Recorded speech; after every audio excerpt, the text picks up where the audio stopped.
And then now we're really going to start honing into different perspectives of our own ecosystem here in Tulsa. And so the first person I'm going to introduce on here is Tyrance Billingsley.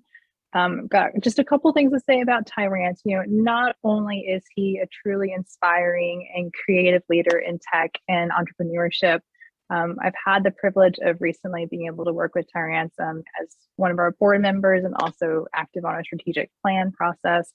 He is just amazing. Like the thought and the perspective that Tyrance brings to the alliance is really it's so exciting for me to be able to know what's to come, because we have people like all of you and like Tyrance here to be of help lead the way for that. So I know you guys would much rather hear from Tyrance than me, so I want to definitely introduce you to Tyrance Billingsley from Black Tech Street. That was one of the most beautiful introductions I've ever received, and I think it was incredible. Hopefully I live up to your expectations. So my name is Tyrances Billingsley. I'm the founder and executive director of Black Tech Street. And before I kind of go into what we do, I want to give you a little background on, you know, what kind of led me to this vision and why I feel it's important. So many of you are, and can you hear me all right? And is there any feedback, any issues? Okay. So I know everybody's not on camera. Just by a quick show of hands, how many of you are familiar with Black Wall Street? Can you, a good number. So yes, we once had the most affluent community of African-American entrepreneurs in the history of the country, was destroyed in the 1921 Tulsa Race Massacre. And even though it was rebuilt and then destroyed again through policy, the massacre has kind of defined the narrative ever since. So with myself, I'm a born and raised Tulsan, and I'm actually a relative of Tulsa Race Massacre survivors. So I began to actually ask myself the question, what could Black Wall Street have been had it been supported and not destroyed? And looking at the level of tenacity and just out of the box thinking that it took for these entrepreneurs to build these incredible businesses during Jim Crow, the smashing through walls, the making a way out of no way, that general attitude was not only indicative of entrepreneurship overall, but it reminded me specifically of the mindset that someone in the tech industry adopts.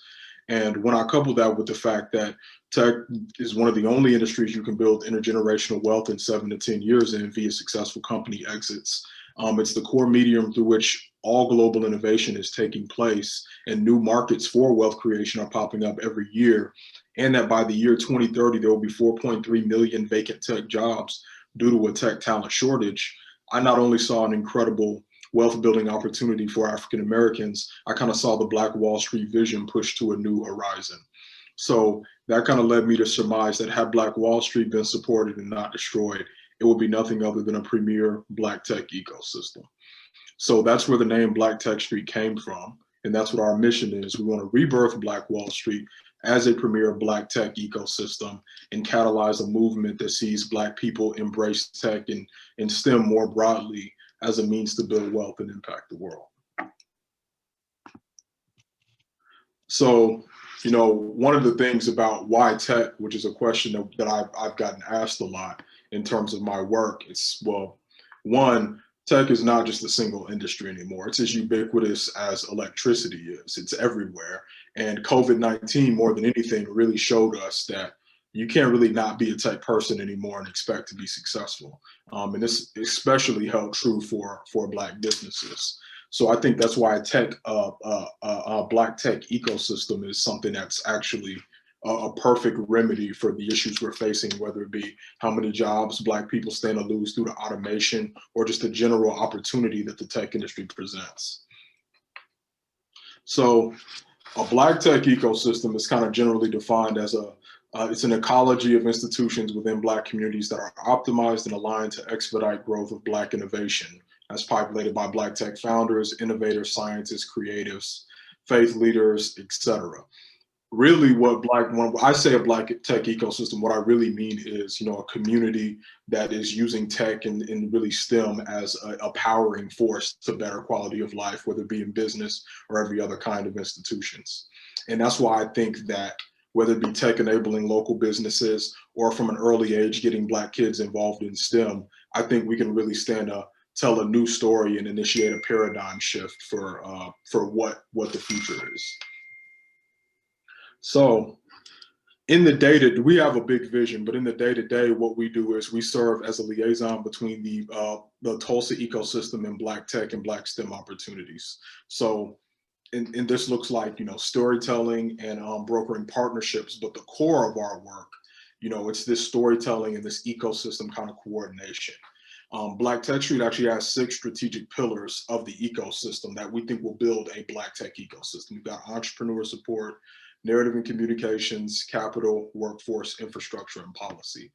And these are actually the focus of our core project right now, which is called In 2031. We'll actually be officially launching that later this month.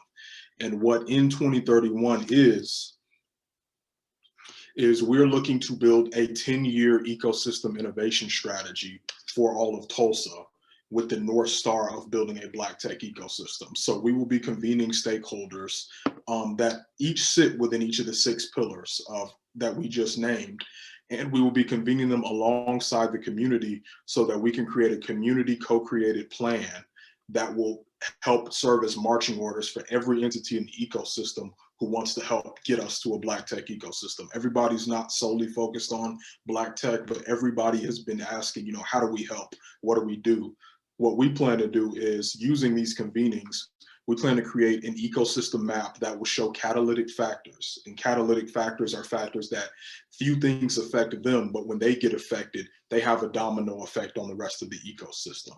So we plan to map the catalytic factors within each of these pillars and show which organizations within each of these pillars are proximate to certain catalytic factors and help coordinate the ecosystem to affect those factors across these 6 pillars and catalyze really just incredible transformation.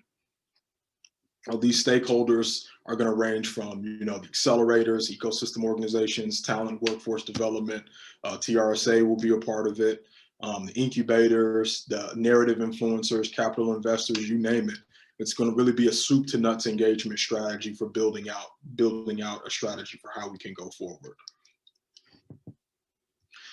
So I really think that technology presents a very unique opportunity, not only for Black Tulsans, but for Black Americans kind of nationally, to close the racial wealth gap and to be able to mobilize their innovative and creative capability in ways that systems within the country have often kept us from being able to do in the past. And that's what we hope to achieve with Black Tech Street.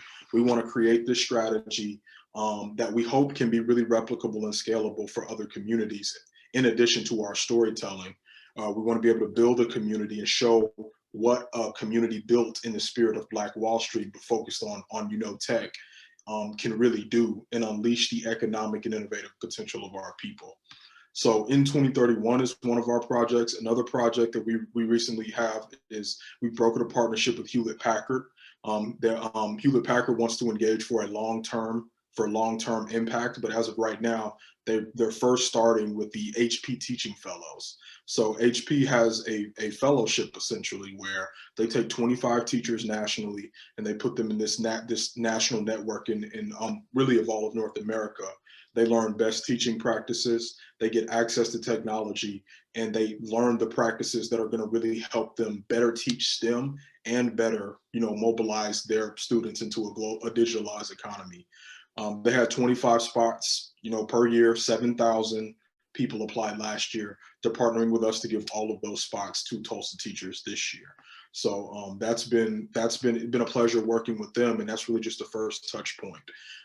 Another thing that's pending right now that I can't fully speak about just yet, but Microsoft is engaging pretty seriously to see about how they can help this vision come to fruition, and I should have a little bit more information on that within the next month or so that I'd be happy to share with you. And then the very last thing, we recently hosted, well, earlier last year, we got Tulsa to participate in the NASA Space Apps Global Hackathon, where NASA released data for problems in Earth and space. And we had a couple of teams form to really help figure out a couple of problems. But the big thing we ended up doing was we invited Monica Lee Foley, who's the chief of staff for the NASA Johnson Space Center, to come down and speak to some of our people in the ecosystem. She was incredibly inspiring, talking about how she was working to put people on Mars and all other kinds of incredible things.